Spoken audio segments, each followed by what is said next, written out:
MTA International, reaching the corners of the earth.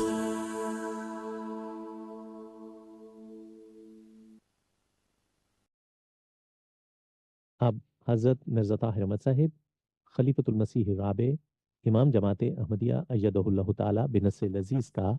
خطبہ جمعہ ہوگا۔ حبیبنا صلی علی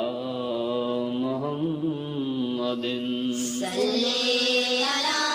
حبیبنا صلی علی محمد صلی علی رسولنا صلی علی محمد صلی علی رسولنا صلی علی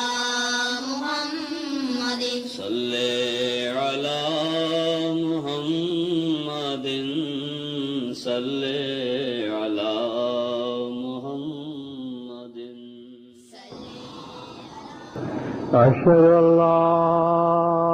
إله إلا الله وحده لا شريك له وأشهد أن محمدا عبده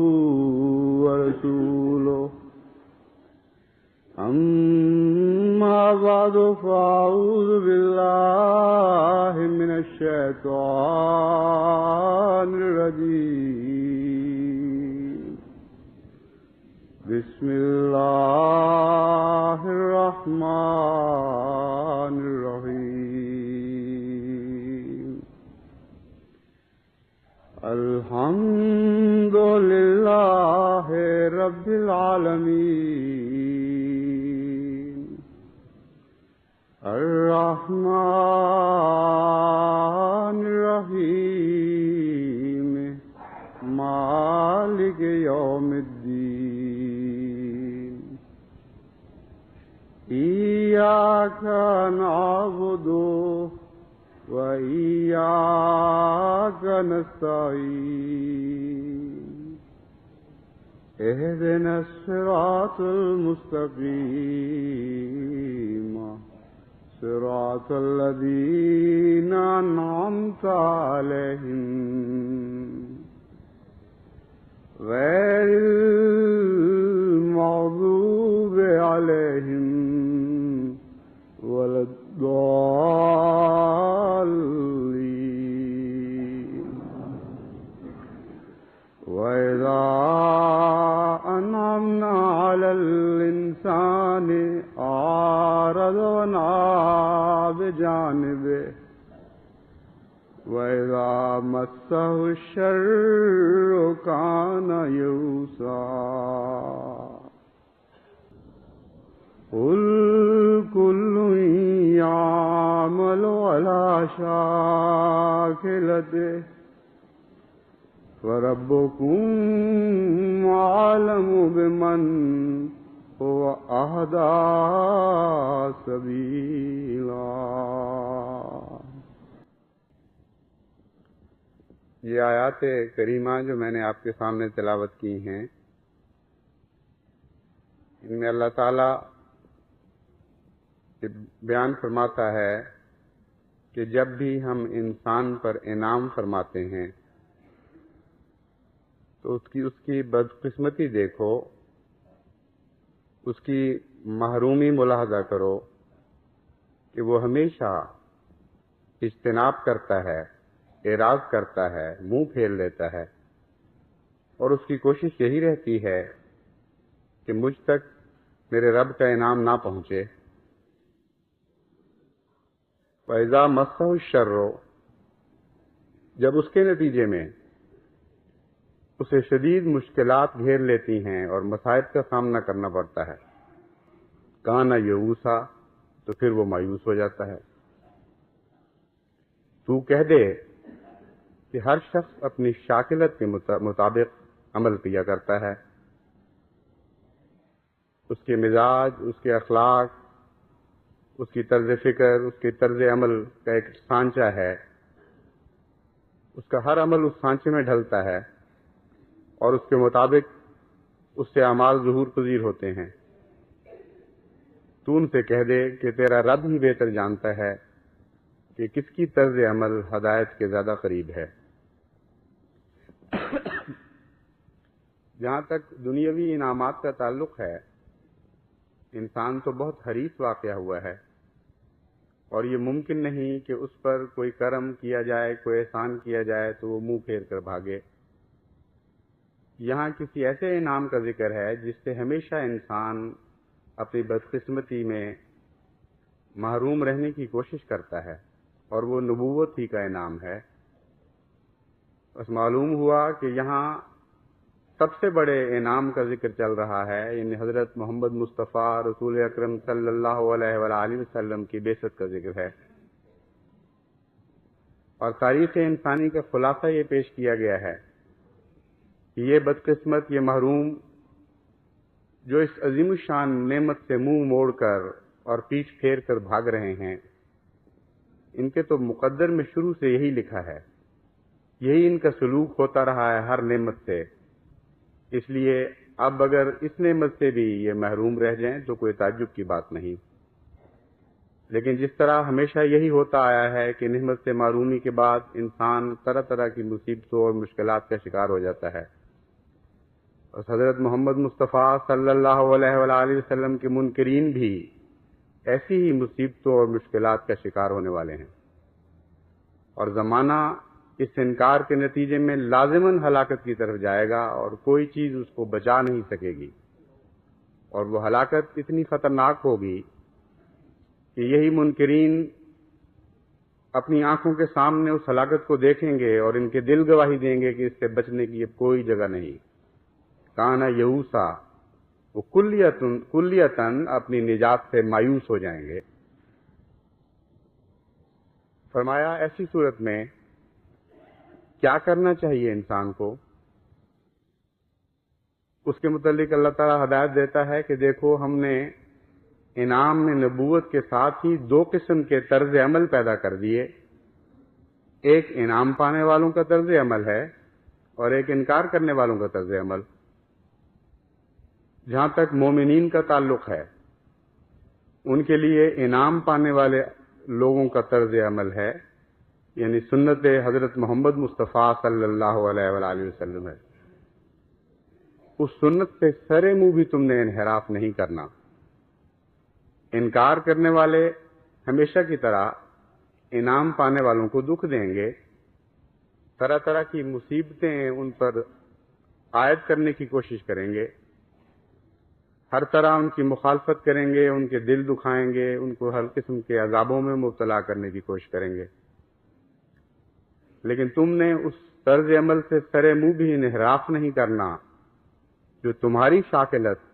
اسوہ محمد مصطفیٰ کے مطابق خدا تعالیٰ نے ڈھال دی ہے۔ وہی ایک طرز عمل ہے جو تمہارے لیے مقدر ہے، اس سے ہٹنا بد نصیبوں کا کام ہے، خوش نصیبوں کا کام نہیں، کیونکہ جو ہٹنے والے ہیں ان کے انجام کی پہلے ہی خبر دے دی۔ تو فرمایا کل یعمل علی شاکلتہ فربکم اعلم بمن هو اہدی سبیلا، کہ یہ بات تو تقدیر الہی ظاہر فرمائے گی کہ وہ کون تھے جو نجات پانے والے اور ہدایت پانے والے ہیں، حضرت محمد مصطفیٰ صلی اللہ علیہ وآلہ وسلم کے پیروکار اور آپ کی سنت پر عمل کرنے والے، یا اس سنت سے ہٹ کر مخالفانہ اور معاندانہ سلوک کرنے والے۔ بس جماعت احمدیہ کے لیے اس میں بہت سبق ہے۔ ہر قسم کے دکھ اور مشکلات اور مصیبتوں اور عناد اور گالیوں اور تکلیفوں کے مقابلے میں آپ کے لیے صبر اور رضا اور دعائیں کرنا اور اپنے دشمنوں کی بھلائی چاہنا، دکھ دینے والوں کے لیے دکھ محسوس کرنا، غصے کا کوئی سوال نہیں، ہمیشہ دل میں رحمت کے جذبات کو پرورش دینا اور رحیمانہ سلوک کرنا، یہ ہے ہمارے مقدر کی بات، اور اس سے ہٹنا نہ ہمیں دعا کرنی چاہیے کہ اس سے ہٹنا ہمیں نصیب نہ ہو، اور ہم میں سے کمزور انسان کے بھی پائے ثبات میں لغزش نہ آئے، اور وہ اس فلاح کے یقینی راستے پر ثبات قدم کے ساتھ قائم رہے، اور ہمیشہ اللہ تعالی ہم سب کو اسی راستے پر قائم و دائم رکھے۔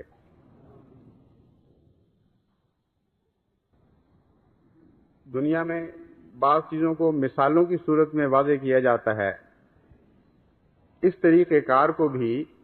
ہماری زبان میں ایک مثال اور ایک کہاوت کی شکل میں بیان کیا گیا ہے۔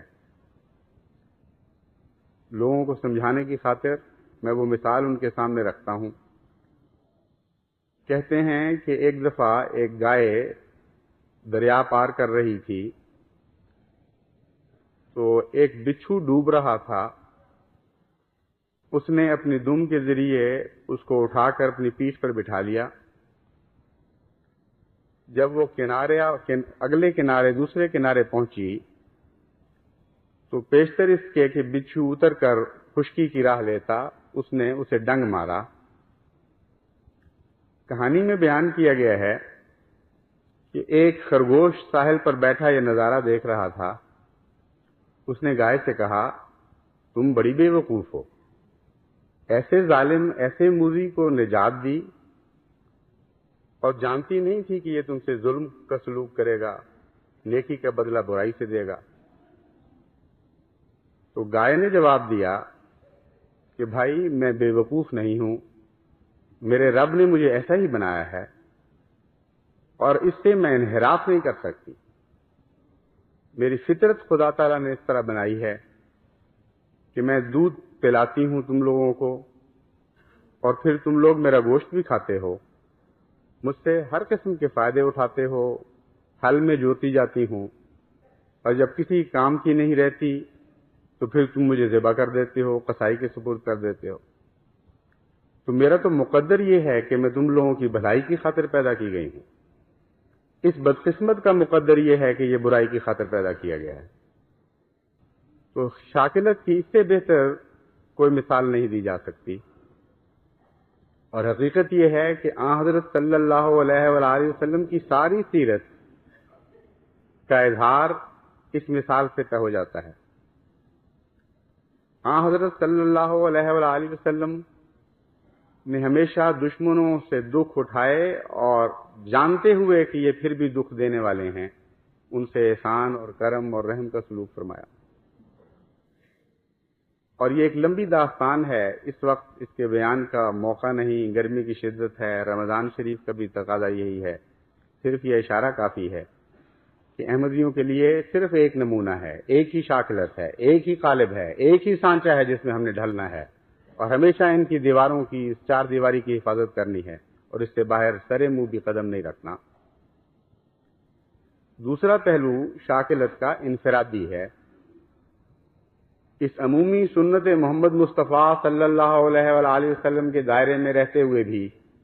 ہر انسان کی ایک انفرادیت ہوتی ہے۔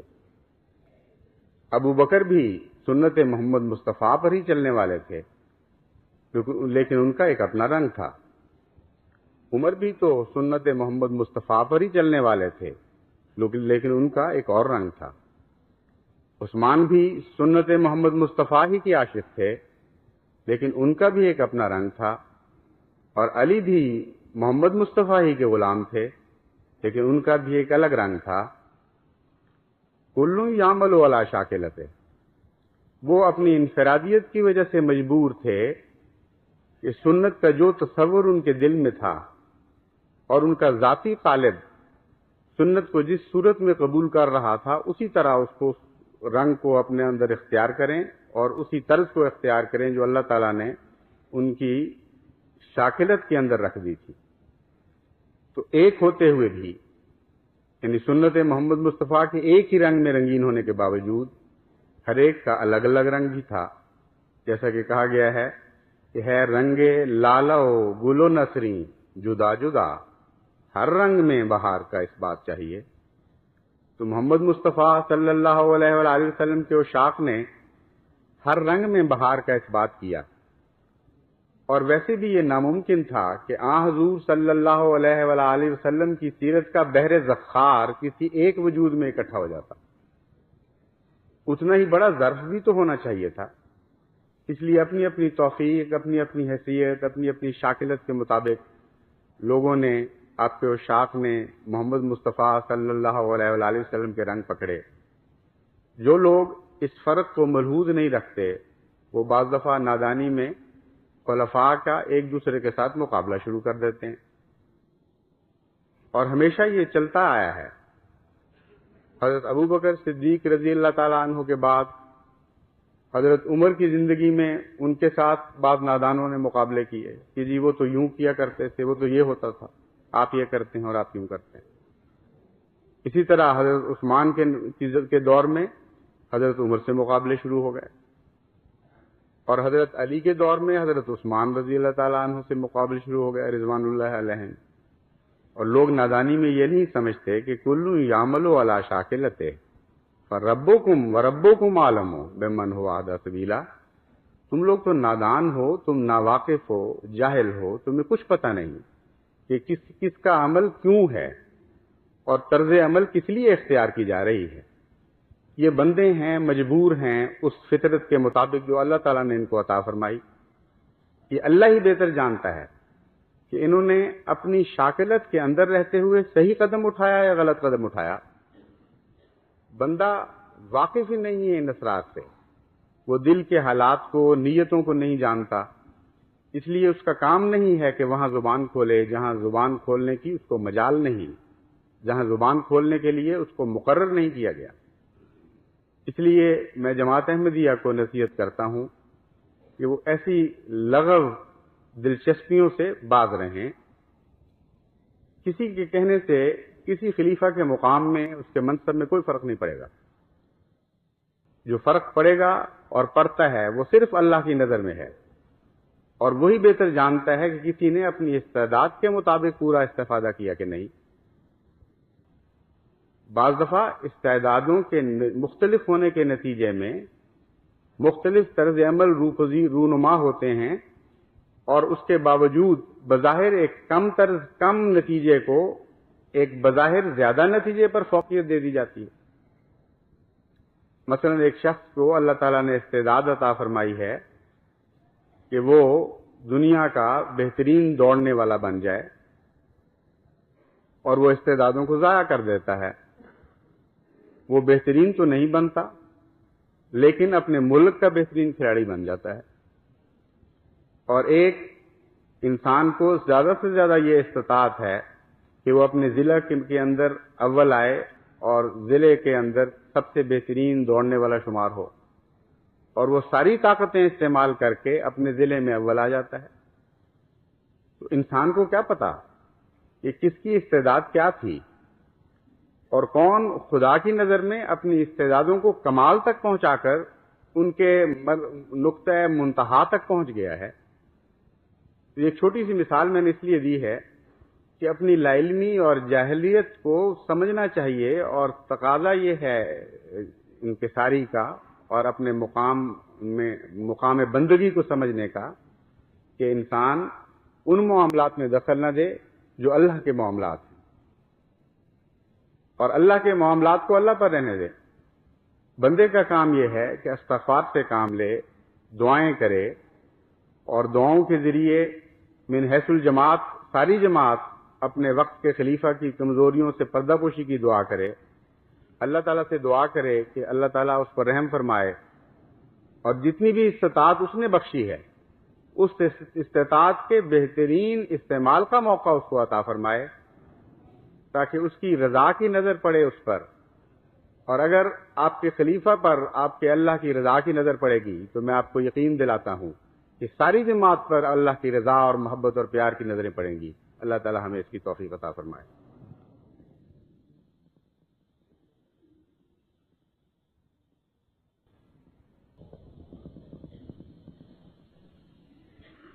الحمد للہ نحمده ونستعینه ونستغفره ونؤمن به ونتوکل علیہ ونعوذ باللہ من شرور انفسنا ومن سیئات اعمالنا ومن يهده الله فلا مضل له ومن يضلله فلا هادي له ونشهد أن لا إله إلا الله وحده لا شريك له ونشهد أن محمدا عبده ورسوله عباد الله رحمكم الله إن الله يأمر بالعدل والإحسان وإيتاء ذي القربى وينهى عن الفحشاء والمنكر والبغي يعظكم لعلكم تذكرون اذكروا الله يذكركم وادعوه يستجب لكم ولذكر الله أكبر. احباب صفیں درست کریں اور یاد رکھیں کہ آن حضرت صلی اللہ علیہ وآلہ وسلم کے دو احکامات کو ہمیشہ ملحوظ رکھا کریں. ایک صفیں سیدھی ہوں اور دوسرے بیچ میں خلا نہ ہو. گرمی کا تقاضا تو یہی ہے کہ کھلا کھلا کھڑے ہوں، لیکن دین کا تقاضا یہ ہے کہ اکٹھے مل کر کندھے سے کندھا ملا کر کھڑے ہوں. پس جب آپ نے عہد کیا ہے کہ میں دین کو دنیا پر مقدم رکھوں گا، تو ان چھوٹی چھوٹی باتوں میں بھی آزمائش ہوتی ہے. ہر مقام پر چھوٹی ہو یا بڑی، دین کو ہمیشہ دنیا پر مقدم رکھیں. کندھے سے کندھا ملا کر کھڑے ہوں، صفوں میں خلا نہ ہو اور صفیں سیدھی ہوں.